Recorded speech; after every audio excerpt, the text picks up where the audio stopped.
On ne change pas, c'était Céline Dion sur France Bleu Héros. Belle matinée à nos côtés, il est 10h10.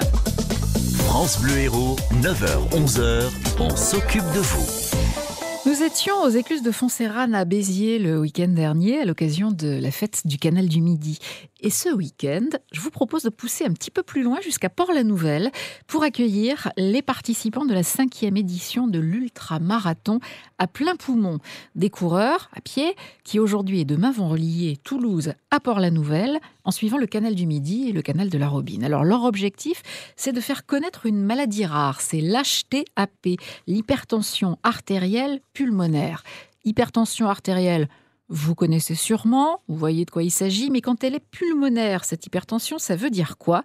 Explication d'un spécialiste, le docteur Laurent Tétu du CHU de Toulouse. C'est une hypertension artérielle comme on peut avoir dans les artères systémiques dont beaucoup de gens en France sont atteints et en fait qui va atteindre le réseau pulmonaire, c'est-à-dire c'est l'artère pulmonaire, c'est le tuyau qui va mener le sang du cœur au poumon pour être oxygéné. Au sein de ce tuyau, de cette artère pulmonaire, on va avoir une hypertension, une augmentation des pressions qui font que le sang va avoir du mal à aller au poumon et donc avoir du mal à se faire oxygéner, d'où le nom hypertension artérielle pulmonaire.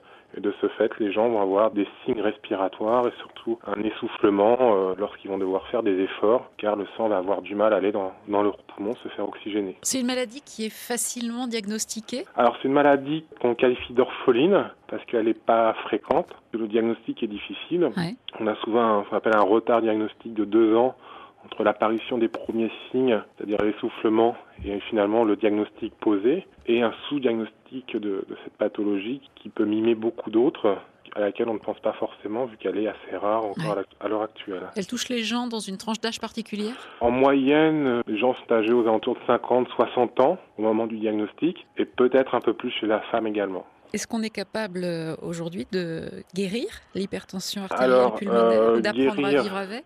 Non, par contre on traite, on a des traitements depuis une dizaine, quinzaine d'années qui sont efficaces sur les symptômes des patients et des traitements également efficaces sur la survie de ces patients. Et bien sûr, on n'a pas encore le médicament miracle.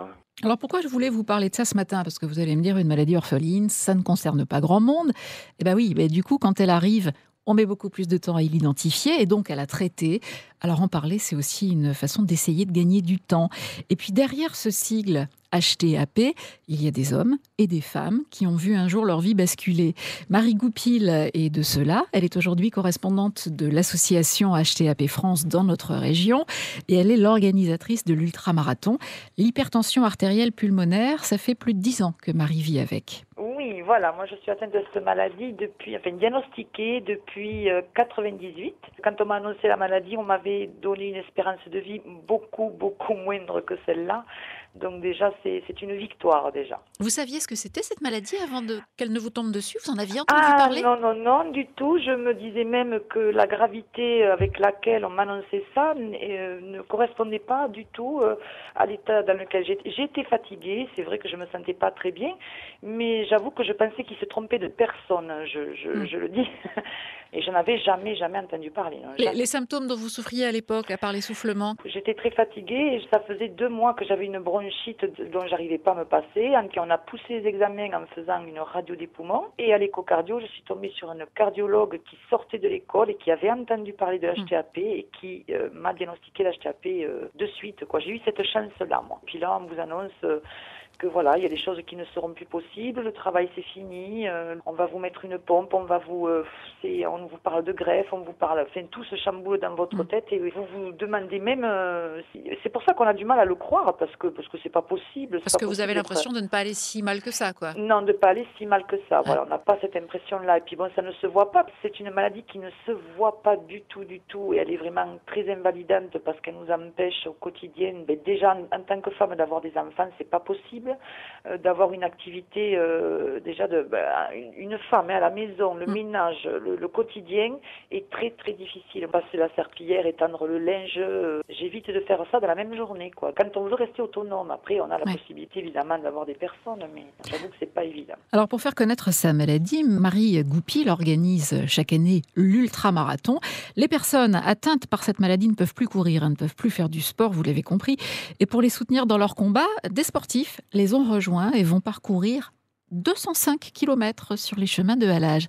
Parmi eux, Alain Mialon, il est président d'une association de course à pied et il est bénévole d'HTAP France. Pour lui, l'engagement sportif, c'est aussi un engagement solidaire. Au départ, l'ultramarathon, c'est pas une épreuve sportive, c'est un périple sportif pour faire parler justement de cette maladie, pour la faire sortir en fait de l'ombre, puis pour pouvoir lui donner les moyens en fait d'engager des recherches, de pouvoir lutter plus efficacement et aussi de lever des fonds. Je crois que c'est un tout, mais il y a une sorte de magie qui s'est créée dans cet événement qui fait que on est là pour faire la fête malgré la douleur, malgré la fatigue, malgré tout ce que l'on peut avoir de difficile à faire en tant que sur le plan sportif. On est tellement porté par la satisfaction de faire quelque chose pour les autres, pour des gens qui souffrent, qui trouvent dans cette manifestation, qui arrivent à puiser, je dirais, leur énergie, leur raison d'avancer au quotidien malgré leurs difficultés. Vous êtes le relais de leur souffle là, sur cette manifestation. Bon courage pour ce week-end, 205 km quand même. Eh bien, on va essayer de faire du mieux que l'on pourra.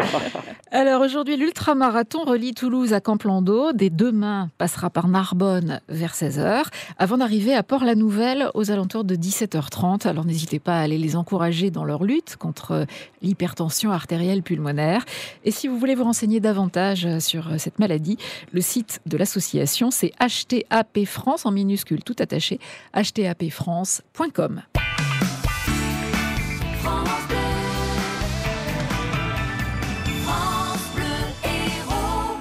Ça se passe boulevard Haussmann à 5h.